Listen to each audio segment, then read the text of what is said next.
Mr. Speaker, I fully concur with the statements made by the Majority Leader, but I just want to add a few matters which the Council of Governors uttered when they made a statement last week, and I was told that they were probably going to issue another statement today.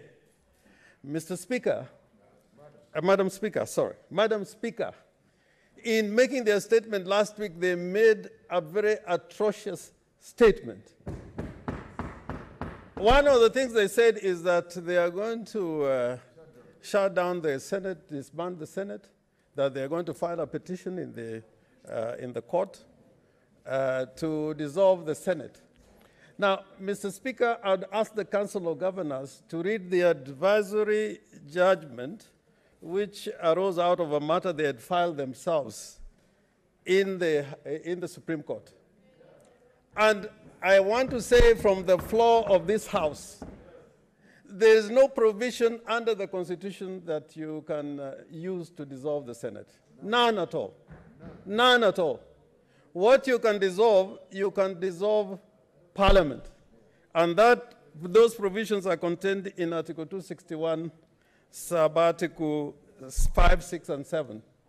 And it only arises, Mr. Speaker, I want to repeat just in case the governors continue to make those statements, if Parliament fails to enact any particular legislation within the specified time to enact legislation, it is not about the resolution under Article 271. In making that resolution, 217, we are not enacting legislation at all, and they should be aware of that distinction. In fact, in paragraph 91, the court made this clear.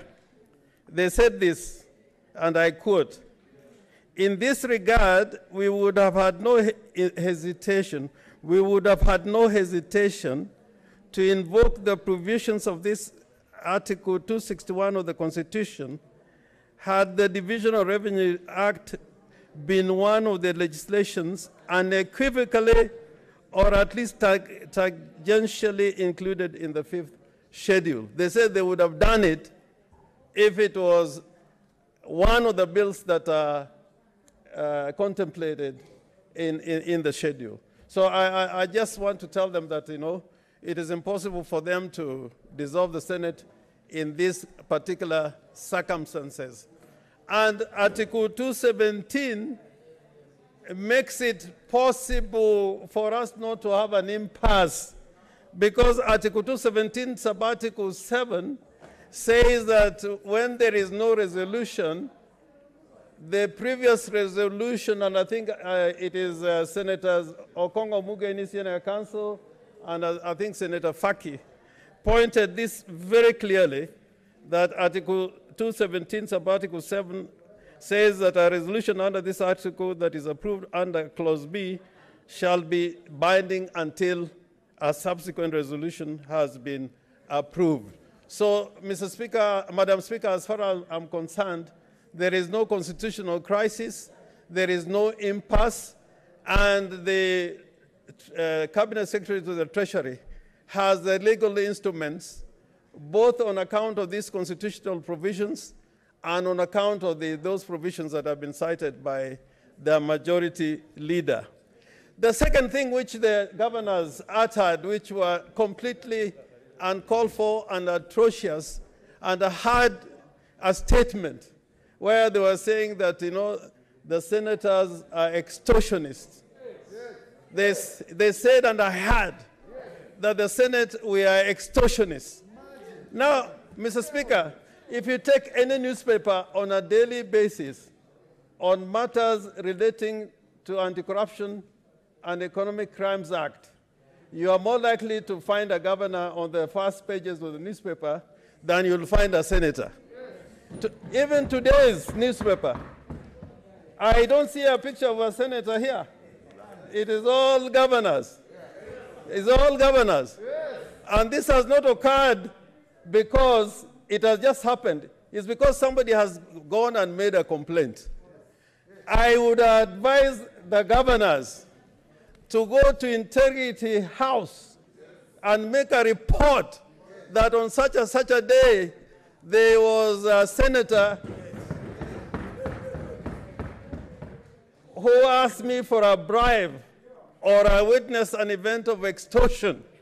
But this kind of wild statements, this kind of sensational statements are shameless and uncalled for.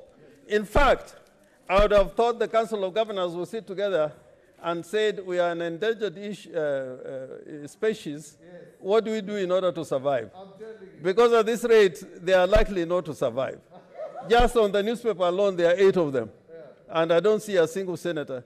Whenever you see the Senate on the first page, it is on something else which is political and not, yeah.